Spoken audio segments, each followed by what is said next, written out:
بنابر همین من خواهشم پیامم به مردم جسور و غیور بدخشان این است که همیشه آماده باشند. همونطوری که در ماه نوامبر وقتی که حکومت گفت که ما گفت و شنید رو آغاز میکنیم، تحقیقات میکنیم، کسانی که گلبدین را به شهادت رساندند به جوابگری میکشیم، در اون وقت ما آگاه کرده بودیم که بله با گفت و شنید باید راضی شد، بله همکاری کرد وقتی که حکومت آماده است برای گفت و شنید. اما هوشیار باشید، آگاه باشد که این حکومت امروزه اهل گفت و شنید و اهل عهد و وفا و صلح و سازش نیست.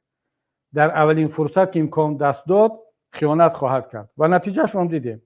ما که چندین سالها پیش دیدیم که سازشنامه صلح را پامال کرد. در همین خودی بدخشان هم دیگر دیدیم که وعده دادند، گفتند مردم شما پراکنده شوید به خانه هایتان بروید، ما جنایتکاران را، کسانی که گلبدین را به شهادت رساندند جزا میدیم و تحقیقات خواهیم کرد. مردم که پراکنده شد نیروها را وارد کردند، برادران بسیار غیور بدخشان را نه تنها از داخل بدخشان بلکه از مسکو هم با دزدیدن شروع کردند. چهارشنبه این برادر علاءالدین و امرالدین اینها را دزدیدند و شکار برادران بدخشانی آغاز شده است در سراسر دنیا و در داخل کشور هم. این هست عهد و وفا و این است سازش کردن و گفت و شنید با امام علی رحمان. بنابر همین برادران بدخشی باید که آگاه باشند، باید که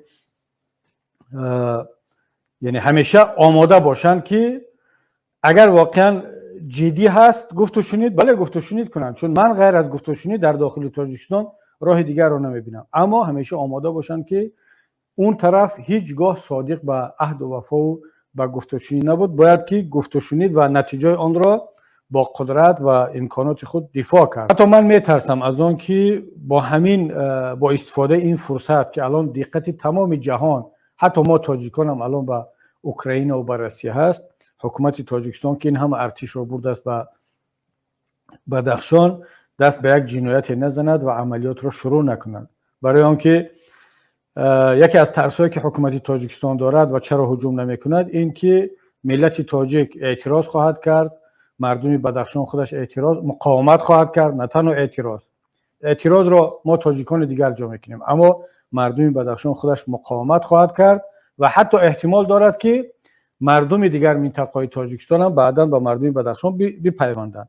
اما 100% معلوم است که دیگر جامعه جهانی جنگ روسیه و اوکراین را کنار گذاشته و مشکلات تاجیکستان توجه زیاد نخواهد کرد. و نگرانی من همین است که امام علی رحمان که در اونجا نیروی زیاد را جمع کرده است و اون نیرو برای چی هست؟ برای گفت و شنید با محمد باقر یا با مردم بدخشان؟ کسی که گفت و شنید کردن میخواهد اون نیرو نمیبرد، این هزارها سرباز در اونجا سفربر نمیکند. وقتی که روسیه هم نیروهای زیاد را به مرز اوکراین آورد، سوال برای من بود که چرا؟ گفتن ما یک اوچنی میگذرونیم، مشق حربی میگذرونیم و این برای گفت و شنید در مسئله دونباس و لوگانسک است، با مقامات اوکراینی ما اصلا نیتی هجوم نداریم. و دقیقاً همین حرفا را حکومت تاجیکستان گفته ایستاده است و حتی یک دو مراتب التیماتوم هم.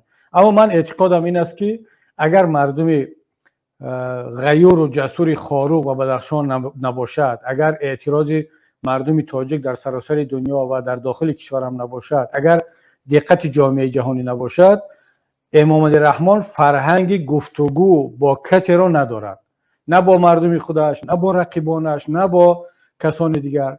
با اپوزیسیون تاجیک هم در سالهای 97 وقتی گفتگو کرد که الکی نیروهای اپوزیسیون در 7 کیلومتر دوشنبه بودند، یعنی فهمید که قدرت از دست می رود.